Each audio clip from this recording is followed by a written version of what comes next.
Voilà le parc quand on était sans abri en août-octobre 2020. En tout cas, moi, c'est la période où j'ai rejoint ma famille, entre août et octobre 2020, après une dispute avec la personne qui m'hébergeait sur l'Ours dans le Pas-de-Calais.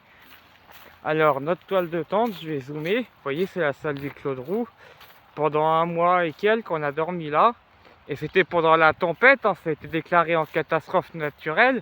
Et ben on s'est pris une grosse branche d'un de ces arbres. On était par là, quoi. Je vais vous montrer. Là,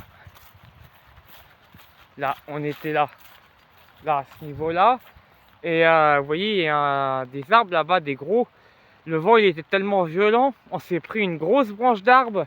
En dormant dans la toile de tente, on s'en est rendu compte que le lendemain matin. On n'a pas été inondé ou très peu dans la toile de tente, mais alors elle a secoué toute la nuit.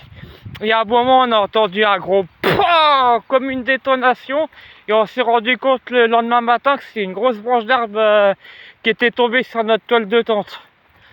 Et on est resté plusieurs semaines comme ça. Donc voilà, s'il y en a du lycée Truffaut, il y avait beaucoup de jeunes qui passaient à cette époque-là à côté. On mangeait à la Micaline, hein, juste derrière, vieux Grand-Marie, on mangeait à la Micaline à côté de l'ancienne mission locale le matin. Les gens ils nous regardaient bizarrement parce qu'on avait notre sac à dos.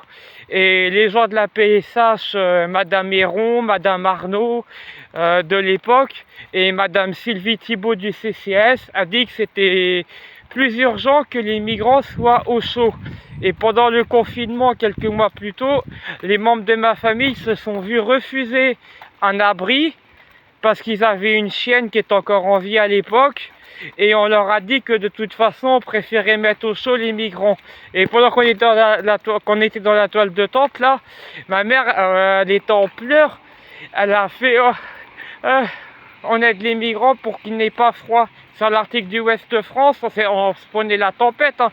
Elle a été déclarée en catastrophe naturelle.